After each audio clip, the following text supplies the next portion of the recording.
Hi, I'm Vasudha. I'm an architect. I'm a faculty here at IDeA Design College in Interior Design Department. What we offer in this course is that everything that is required in interior designing. So all the basics like anthropometry, from where it starts, what is used in interior designing, why is interior designing done.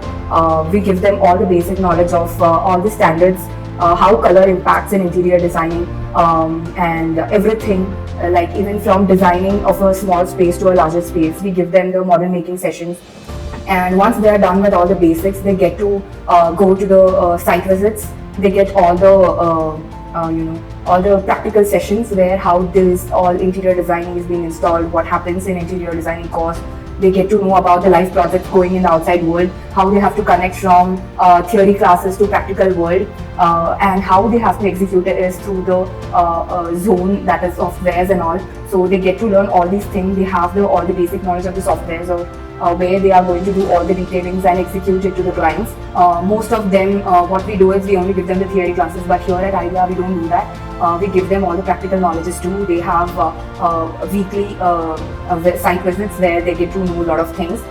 They have been exposed to the outside world. This is what I could tell about IDeA Design College, and we offer the best.